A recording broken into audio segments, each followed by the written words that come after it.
Olá, saudações a todas as pessoas que nos assistem. Meu nome é Maria Maeno, eu sou médica e trabalhei durante 19 anos, inicialmente no Programa de Saúde dos Trabalhadores da Zona Norte de São Paulo, da Secretaria de Estado da Saúde. Uma das primeiras experiências no país de inclusão da saúde do trabalhador no âmbito da saúde pública. Era o ano de 1987. Somente em 1988, a Constituição Federal criou o SUS e as atribuições em saúde do trabalhador entraram constitucionalmente entre as atribuições do setor saúde. Posteriormente, com a municipalização das ações de vigilância e assistência, a equipe desse Programa de Saúde dos Trabalhadores da Zona Norte passou a compor o Centro de Referência em Saúde do Trabalhador do Estado de São Paulo. Nós atendíamos muitos trabalhadores de fábrica e de serviços com doenças relacionadas ao trabalho. Tradicionalmente, há uma tentativa de se culpabilizar os trabalhadores pela ocorrência de acidentes e doenças.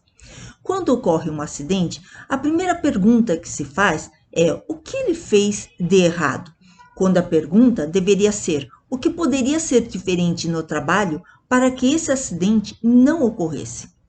Acidentes de trabalho ocorrem um após o outro no Brasil, muitos deles fatais, sem que providências, até simples, sejam tomadas. Eu vou fazer um paralelo com desastres aéreos. Quando um avião cai, mesmo quando prevalece a tentativa de responsabilizar o piloto, há todo o interesse das empresas em descobrir qual foi a sequência de causas que fizeram com que esse acidente ocorresse. Cada acidente aéreo é causa de perdas materiais para as empresas que são cobertas pelos seguros, mas significam um tremendo arranhão na imagem, pois cada avião que cai toma por dias as manchetes dos meios de comunicação. O interesse, então, de que não ocorram é inequívoco. Já os acidentes e doenças do trabalho não têm essa dimensão social ou de mídia. Pensando nos bancários, nas décadas de 90 e nos anos 2000, as principais queixas eram as dores nos punhos, cotovelos, ombros e coluna. As dores se cronificavam e eram resistentes aos tratamentos convencionais. E assim como nos acidentes de trabalho, a tentativa era de imputar a responsabilidade pelo adoecimento a quem trabalhava.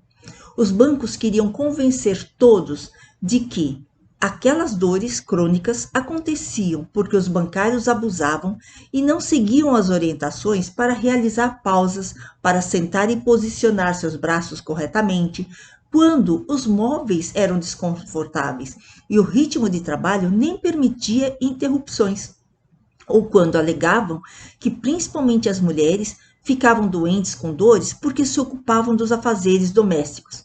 Segundo o setor patronal, nada havia de errado com o trabalho, e o adoecimento ocorria com quem não tinha resiliência ou com quem não conseguia equilibrar a vida pessoal com a do trabalho, ou mesmo com quem tinha uma personalidade mais fraca.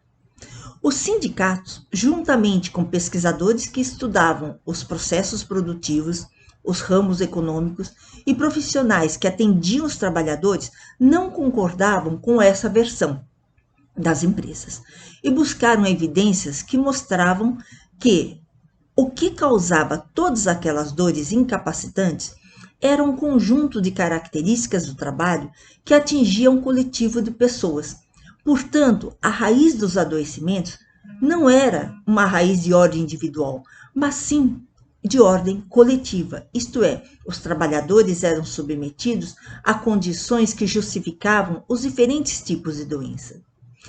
Essa união de vários segmentos sociais, juntando o conhecimento e a força de cada um, conseguiu que tanto o Ministério da Saúde como a Previdência Social reconhecessem essas dores nos membros superiores como sendo decorrentes do trabalho, sob o termo guarda-chuva de lesões por esforços repetitivos ou distúrbios ossomusculares relacionados ao trabalho, as LER-DORT.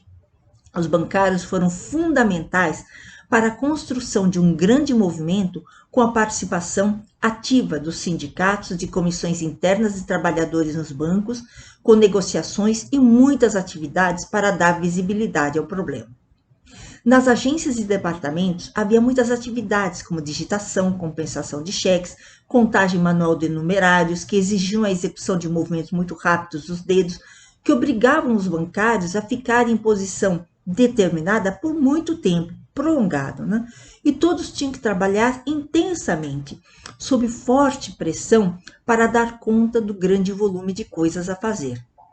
Percebemos, naquela época, que aquele ritmo intenso de trabalho e o sistema de metas com avaliação de desempenho estava por trás do jeito que os bancários trabalhavam e adoeciam. As exigências eram cada vez maiores, muitas vezes sem que as pessoas percebessem que não estavam respeitando seus limites, sacrificando a vida familiar e social fora do banco. Atingir as metas significava ser bem avaliado, com acesso a bônus, prêmios e participação nos resultados. As pausas no trabalho para necessidades fisiológicas se tornavam escassas com a imposição de um ritmo intenso, alucinante e perverso, que tomava conta de todos os momentos da vida, fazendo com que o tempo dedicado ao banco invadisse o tempo livre que permitiria uma desconexão das atividades laborais.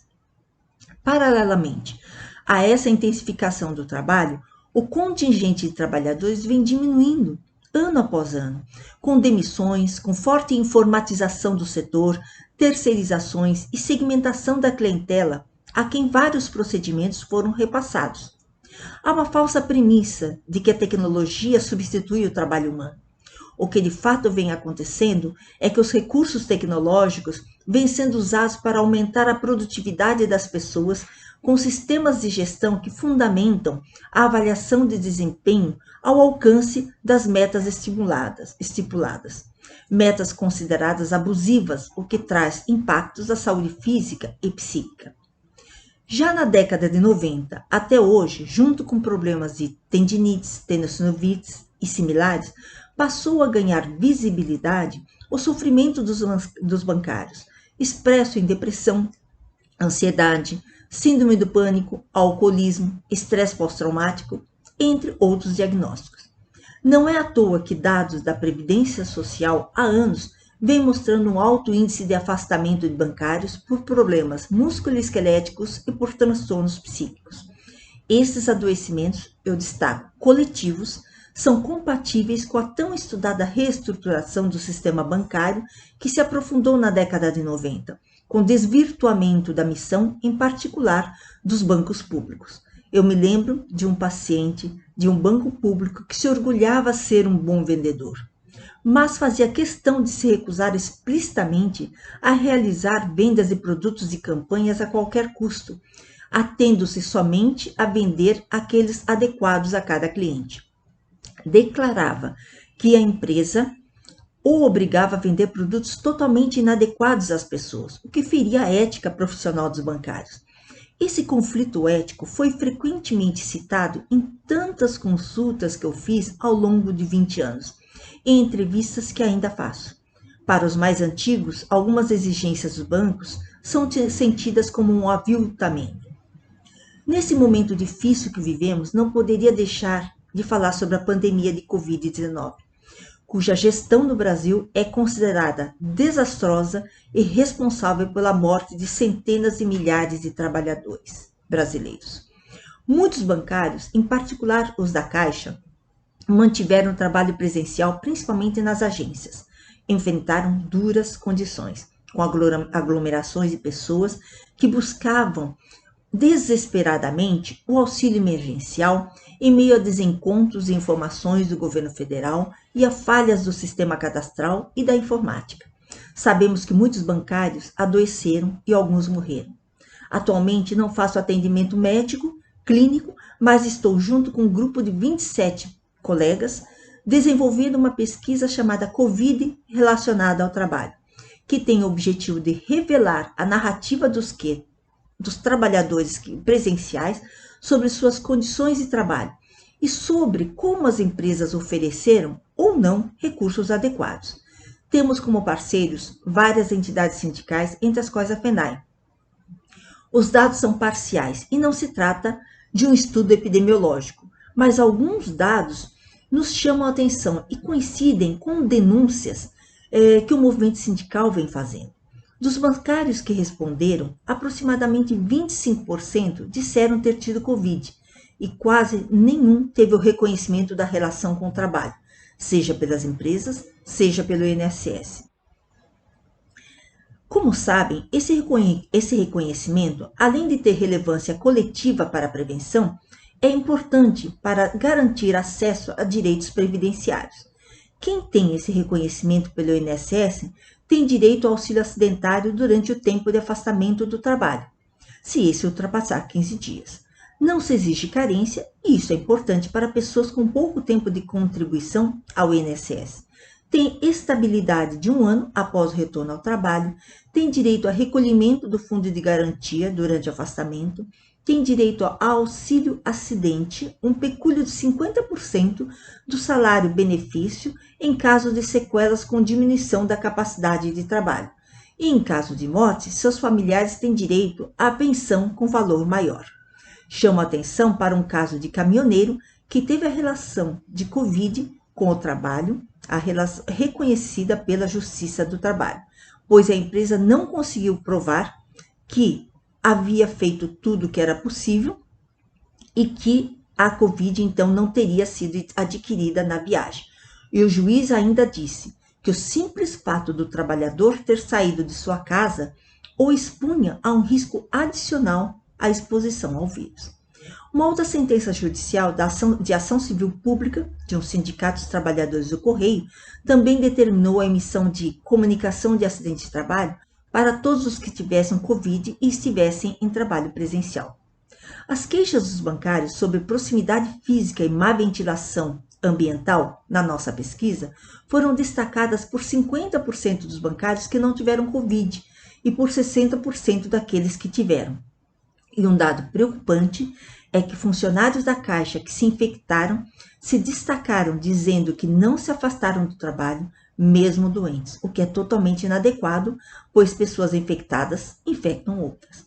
Vamos investigar melhor esse dado por meio de entrevistas, mas eu gostaria de falar que temos identificado em várias empresas o medo das pessoas de revelarem que estão doentes, sejam porque temem ser demitidos, seja porque podem sofrer perdas salariais, deixando de receber a parcela móvel dos ganhos, ou seja porque tem alterações de postos e cargos de trabalho. Essas situações configuram um desrespeito ao direito ao tempo de recuperação necessário nos casos de Covid ou de outras doenças crônicas, ou mesmo agudas. Todos estamos sujeitos ao adoecimento e, portanto, a dificuldade de acesso ao tratamento e reabilitação é uma violação aos direitos fundamentais das pessoas. E, finalmente, também não poderia deixar de falar do teletrabalho. As características de intensificação do ritmo de trabalho e de prolongamento das jornadas de trabalho se acentuam no trabalho remoto. E aqui eu destaco duas questões. A primeira é a de que, pela legislação trabalhista, o teletrabalho ficou fora da regulamentação de jornada, portanto, não há limites de jornada, o que por si só aumenta a possibilidade de adoecimento. E a outra questão é que a legislação determina que o empregado deverá assinar termo de responsabilidade comprometendo-se a seguir as instruções fornecidas pelo empregador. Eu vou dar alguns exemplos do que podem ser essas instruções. Procure espaço adequado, tranquilo e sem ruídos para trabalhar, a fim de facilitar a concentração, produtividade e conforto. Mantenha uma rotina diária com horários pré-estabelecidos para acordar, se alimentar e dormir. Dedique um tempo exclusivo para você. Exemplo, medite, faça yoga, leia um bom livro e ouça música. Escolha mesa e cadeira compatíveis com suas características físicas, como altura, peso, comprimento das pernas. Pratique hábitos saudáveis de vida, como alimentação balanceada, sono regular e atividade física para capacitação aeróbica. Essas recomendações são inexequíveis para a grande maioria que mora em apartamentos e casas com dimensões relativamente reduzidas e vários membros na família. além de terem metas crescentes e intensificação do trabalho. A mensagem que eu deixo a vocês é que temos dificuldades que por vezes parecem intransponíveis. Mas assim como eu, imagino que vocês acreditem na força da união e do coletivo para derrotar práticas e leis que não visam a vida e a saúde da maioria da população. E sabendo que nenhuma conquista social é fácil, tenhamos coragem para prosseguir na nossa caminhada por um mundo melhor para nós e para as gerações futuras. Obrigada, um bom encontro, um bom congresso para vocês.